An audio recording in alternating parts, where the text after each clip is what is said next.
Yes, ma'am. Sir, do you have some time for me?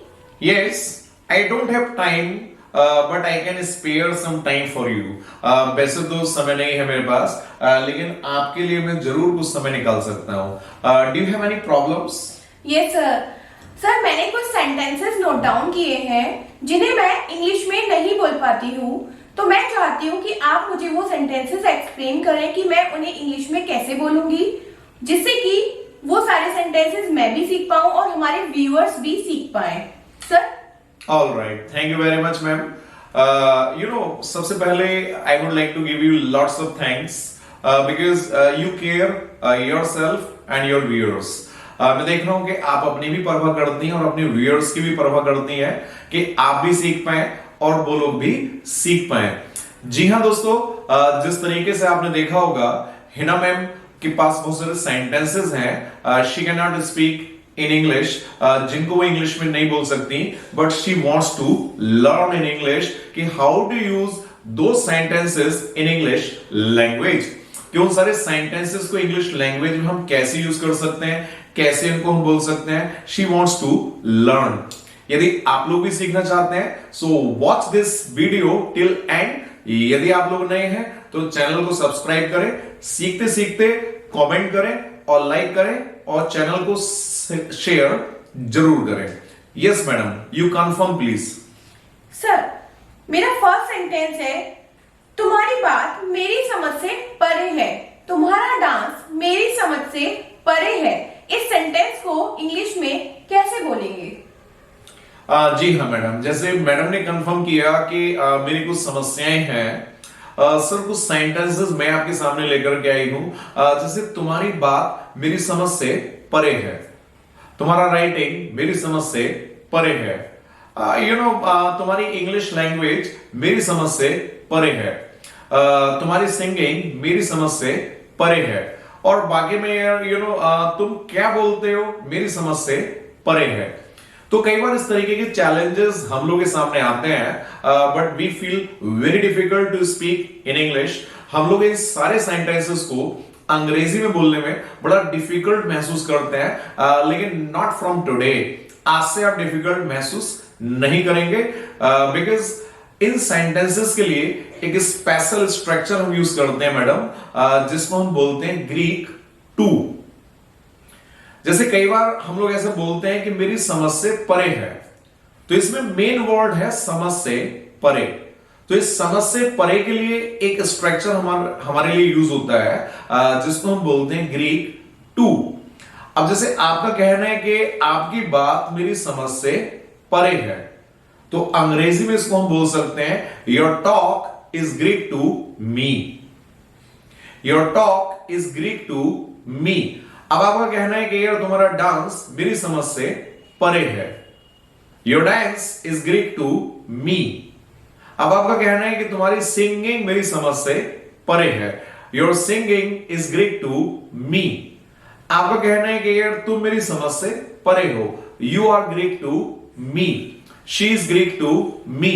भाई साहब सामने क्या लिखा हुआ है? It is Greek to me. अब जैसे आप कह सकते हैं कि यार तुम क्या पकाते हो, तुम्हारी कुकिंग मेरी समझ से परे है, your cooking is Greek to me. Sir बाकी में ये क्या लिखता है, इसका लिखना मेरी समझ से परे है. His writing is Greek to me, her speaking is Greek to me, your English language is Greek to me. एक सेंटेंस मुझे आप बोल करके बताइएगा मैडम, इसको अंग्रेजी में हम कैसे बोलेंगे कि तुम्हारी सिंगिंग मेरी समझ से परे है. Your singing is Greek to me. Really wonderful. आप इसको अंग्रेजी में एक सेंटेंस और बोल करके दिखाइएगा. इसको अंग्रेजी में हम कैसे बोलेंगे कि तुम्हारी चैटिंग मेरी समझ से परे है. Your chatting is Greek to me. Really wonderful answers of you. बहुत बढ़िया जवाब दे करके आपने दिखाया. जी हाँ दोस्तों, यदि स्ट्रक्चर आपकी भी समझ में आता है तो मुझे कमेंट में जरूर लिख के बताइएगा. इस सेंटेंस को अंग्रेजी में हम कैसे बोलेंगे कि तुम्हारा लिखना मेरी समझ से परे है. इसको अंग्रेजी में हम कैसे बोलेंगे, मुझे कमेंट में आप जरूर बताइएगा. Madam next problem.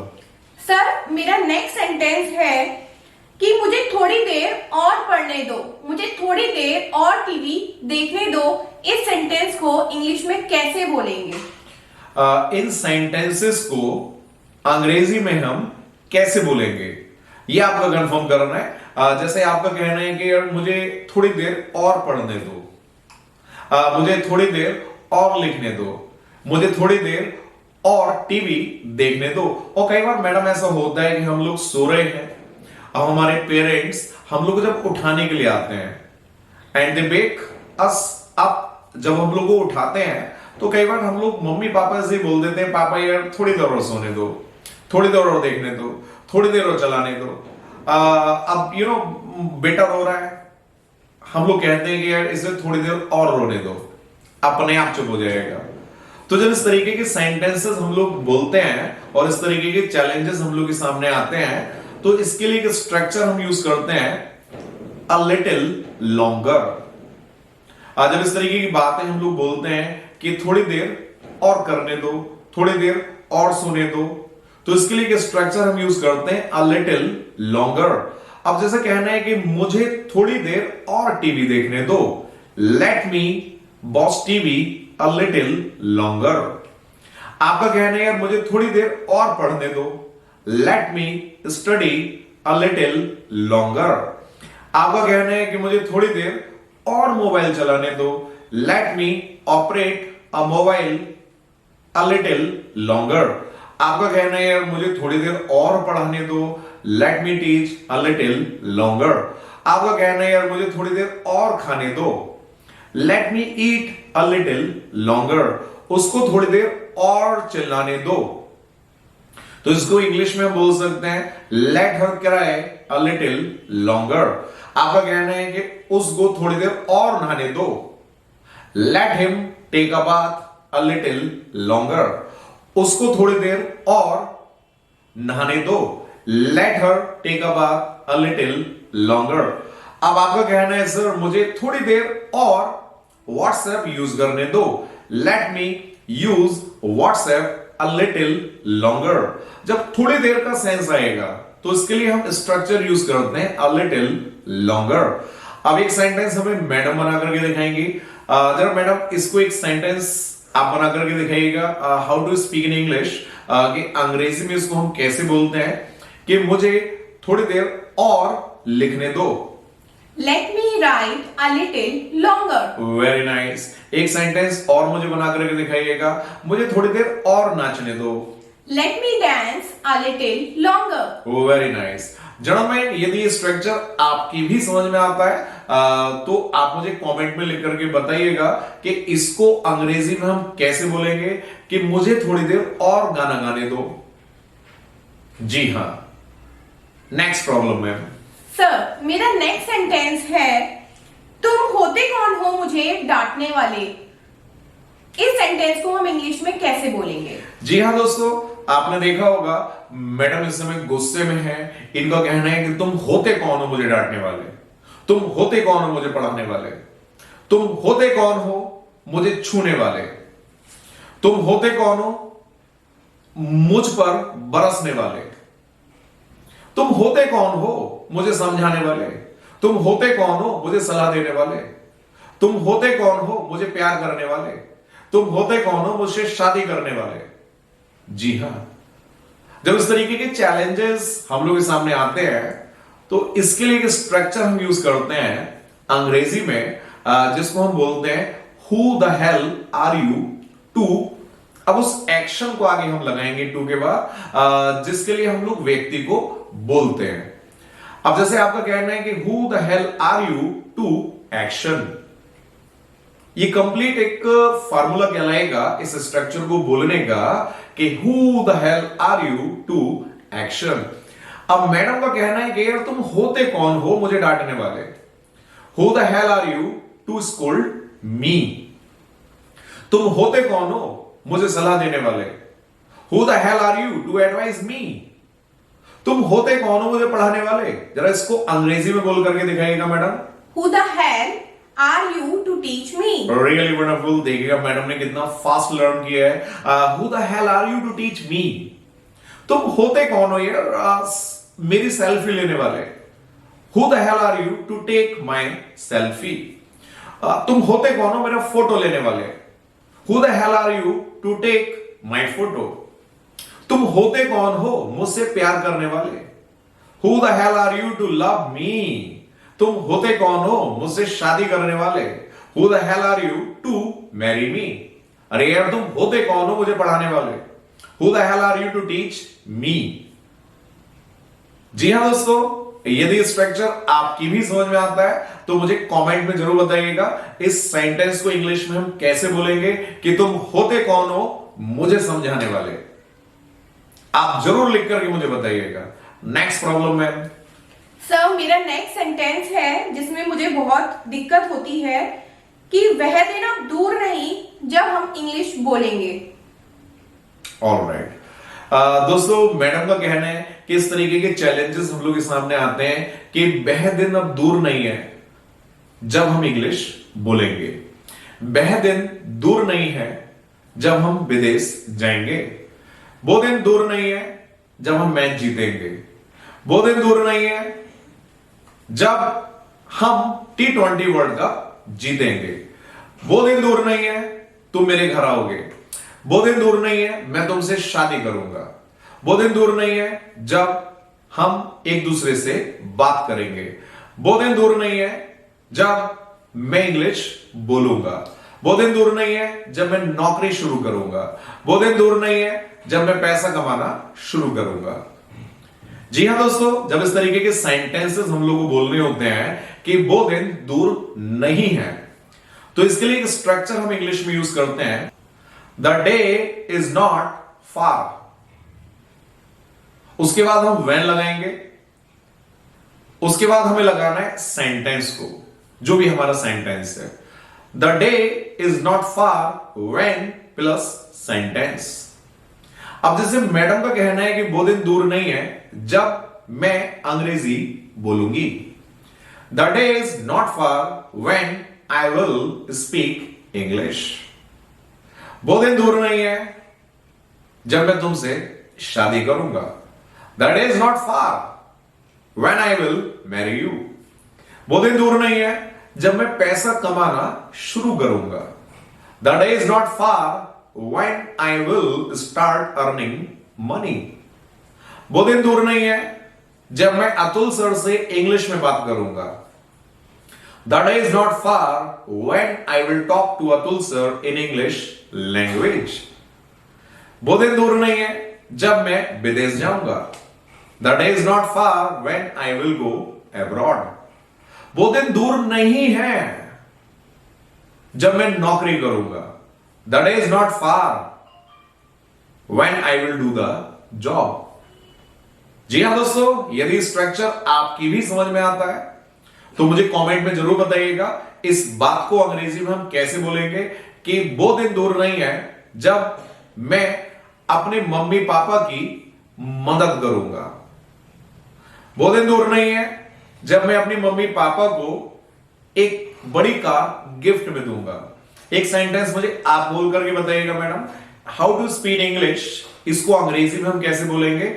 वो दिन दूर नहीं है जब मैं डोसा बनाऊंगी। The day is not far when I will prepare dosa.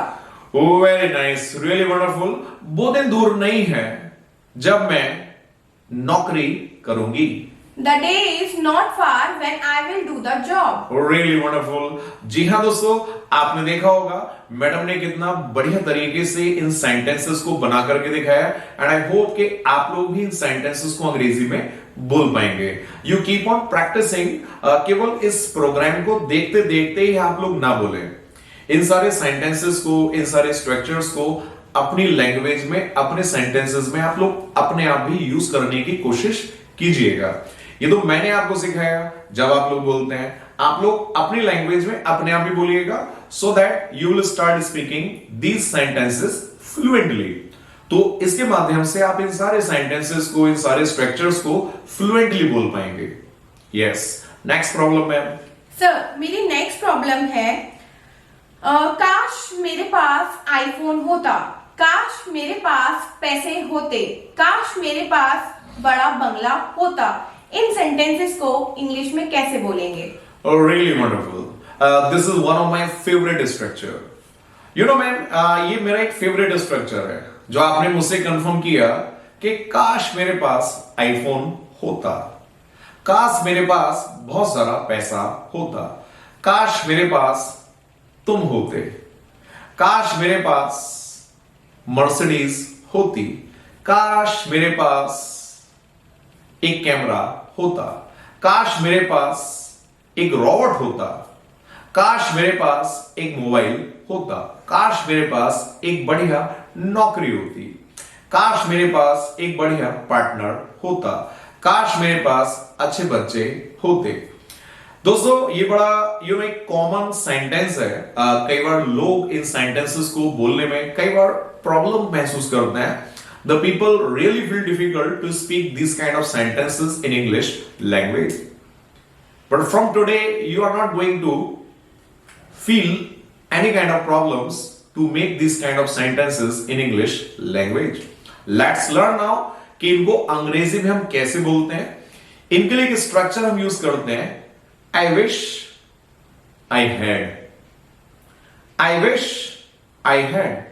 काश मेरे पास होता। जी हां, I wish I had. अब उस चीज का नाम हम लगाएंगे जिस चीज की एक उम्मीद आप करते हैं, डिजायर आप लोग करते हैं, इच्छा आप लोग करते हैं, उस चीज का नाम हम आगे लगाएंगे। जैसे मैडम का कहना है कि काश मेरे पास एक मोबाइल होता। I wish I had a mobile. काश मेरे पास एक नौकरी होती। I wish I had a job. काश मेरे पास एक रेड कलर का मोबाइल होता। I wish I had a red color mobile. काश मेरे पास एक ब्लू कलर की जीन्स होती। I wish I had a blue color jeans. काश मेरे पास एक रोबोट होता। I wish I had a robot. यार काश मेरे पास एक मैजिक पेन होता। जरा इसको अंग्रेजी में आप बोल करके दिखाइएगा। I wish I had a magic pen. Really wonderful. यदि मैडम के पास मैजिक पेन होता तो ये तो कुछ भी लिख सकती थी और लिखने के बाद उसको डिलीट कर सकती थी, इरेज कर सकती थी। उसमें तो बहुत सारे बेनिफिट्स होते हैं। और फिर भाई ये कुछ भी लिखने के बाद बताती कि मैंने तो नहीं लिखा है। तो मैडम का कहना है कि यार काश मेरे पास एक मैजिक पेन होता, काश मेरे पास तुम होते। I wish I had you. I wish I had you. काश मेरे पास एक गुलाब का फूल होता। I wish I had a red rose. काश मेरे पास एक लाल गुलाब का फूल होता। काश मेरे पास एक घर होता। I wish I had a house. काश मेरे पास एक व्हाइट कॉलर जॉब होती। I wish I had a white collar job. जी हां, काश मेरे पास एक बढ़िया सी बाइक होती। I wish I had a bike. काश मेरे पास एक स्पोर्ट बाइक होती। I wish I had a sport bike. जी दोस्तों, यदि स्ट्रक्चर आपकी भी समझ में आता है तो मुझे अंग्रेजी में आप बताइएगा, कमेंट में लिख करके आप बताइएगा कि इसको अंग्रेजी में हम कैसे बोलेंगे। काश मेरे पास बहुत सारा पैसा होता। Definitely. Madam, your next problem please. Sir, मेरी नेक्स्ट प्रॉब्लम है कि मैं पढ़ा कर थक गई हूं। मैं बोल कर थक गई हूं। इन सारे सेंटेंसेस को इंग्लिश में कैसे बोलेंगे? Alright madam. और अक्सर आजकल की जिंदगी में मैडम आप ही नहीं, लोग भी थक जाते हैं। ये आपकी तो चलो सेंटेंसेस में प्रॉब्लम है, लोगों की लाइफ में ये प्रॉब्लम है। अक्सर मैंने वेरी कॉमन लोगों को बोलते हुए देखा है। I have seen many people speaking, the people keep speaking like this कि यार मैं तो थक गया हूं, मैं तो बोल करके थक गया हूं, मैं तो पढ़ा करके थक गया हूं, मैं तो लिख कर थक गया हूं, मैं तो फोन कर करके थक गया हूं। मैं तो यार बच्चों को पढ़ा पढ़ा करके थक गई हूं। मैं तो खाना बना बना करके थक गई हूं। मैं तो घर के काम कर करके थक गई हूं। और जब इस तरीके के सेंटेंसेस हम लोग को बोलने होते हैं तो इसके लिए एक स्ट्रक्चर हम यूज करते हैं, tired of doing something. Tired of doing something. और समथिंग में उस चीज का नाम आप लगाएंगे जिसको कर करके आप थक गए हैं। अब जैसे आपका कहना है मैं थक गया हूं, I am tired of doing something. आपका कहना है कि सर आप थक गए हो, you are tired of doing something. आपका कहना है मेरी सिस्टर भी थक गई है, she is tired of doing something. आपका कहना है मेरा भाई भी थक गया है, he is tired of doing something. अब जैसे आपका कहना है कि यार मैं तो कार चला चला के थक गया हूं, I am tired of driving car. मैं तो बोल बोल के थक गया हूं, I am tired of speaking. यार मैं तो लिख लिख के थक गई हूं। जरा बोल करके बताइएगा madam. I am tired of writing. Really wonderful. देखिएगा कितना बढ़िया इन्होंने कैच किया स्ट्रक्चर को, and I hope you are catching also. आप भी इसको कैच कर रहे होंगे। तो एक सेंटेंस मुझे और आप बोल करके बताइएगा। यार मैं तो गा गा के थक गई हूं। I am tired of singing. Oh very nice. मैं तो नाच नाच के थक गया हूं, I am tired of dancing. मैं तो अभिनय कर करके थक गया हूं, I am tired of acting. I am tired of teaching. Mummy यार आप खाना बना बना के थक गई हो, you are tired of preparing food. Papa आप नौकरी कर करके थक गए हो, you are tired of doing job. भाई साहब आप पैसा कमा कमा के थक गए हो, you are tired of earning money. जी हाँ दोस्तों, यदि स्ट्रक्चर आपकी भी समझ में आता है तो मुझे कमेंट में आप बताइएगा इसको अंग्रेजी में हम कैसे बोलेंगे कि यार मैं तो काम कर करके थक गया हूं, मैं तो ऑफिस जा जाकर थक गया हूं। जी हां, कमेंट में आप मुझे बताइएगा इनको अंग्रेजी में हम कैसे बोलेंगे। नेक्स्ट सर, मेरी नेक्स्ट प्रॉब्लम है कि इन सारे सेंटेंसेस को इंग्लिश में कैसे बोलेंगे। तुम काफी अच्छा पढ़ा लेते हो, तुम काफी अच्छा लिख लेते हो। All right madam, really you are asking very good questions. बड़े अच्छे आप क्वेश्चंस कर रही हैं। I am proud of you कि आप इतना कोशिश कर रही हैं इंग्लिश बोलने की, एंड आई होप कि आपके माध्यम से हमारे जो व्यूअर्स हैं, हमारे जो लोग हैं, ये भी जरूर ट्राई कर रहे होंगे इंग्लिश को बोलने का, and they must be having the kind of problems. इनको भी बहुत सारी प्रॉब्लम्स इस तरीके की आ रही होंगी, लेकिन यदि आप हैं तो इनको प्रॉब्लम्स होने नहीं देती हैं आप, क्योंकि आपकी समस्याएं और इनकी समस्याएं लगभग सेम होती हैं। अब आपका कहना है कि तुम बहुत अच्छा पढ़ा लेते हो, आप बहुत अच्छा लिख लेती हैं, वह बहुत अच्छा नाच लेता है, तुम बहुत अच्छा डोसा बना लेती हो, सर आप बहुत अच्छा पढ़ा लेते हैं। तो इस बहुत अच्छे के लिए हम यूज करते हैं वेल एनफ। Well enough. तो स्ट्रक्चर क्या लगेगा? Sentence plus well enough. बहुत सिंपल है, सेंटेंस प्लस वेल एनफ। अब आपका कहना है कि सर आप बहुत अच्छा पढ़ा लेते हो, यू टीच वेल एनफ। तुम बहुत अच्छा नाच लेती हो, यू डांस वेल एनफ। तुम बहुत अच्छा गा लेती हो, यू सिंग वेल एनफ। बाकी में यार तुम तो बहुत अच्छा लिख लेते हो, यू राइट वेल एनफ। तुम तो बहुत अच्छा खेल लेते हो, तुम तो बहुत अच्छा क्रिकेट खेल लेते हो। जरा सेंटेंस को अंग्रेजी में बोल के दिखाइएगा ma'am. You play cricket well enough. Very nice. You play cricket well enough. अब मेरा कहना है कि तुम तो बहुत अच्छा बना लेते हो, You prepare food well enough. तुम तो बहुत अच्छा खाना बना लेते हो, and तुम तो बहुत अच्छी कार चला लेते हो, You drive car well enough. बाकी में आप तो बहुत अच्छी वीडियो बना लेते हैं, You shoot video well enough. जी हाँ दोस्तों, यदि स्ट्रक्चर आपकी भी समझ में आता है तो अंग्रेजी में आप मुझे बताइएगा इस सेंटेंस को हम कैसे बोलेंगे कि वह बहुत अच्छा गा लेती है।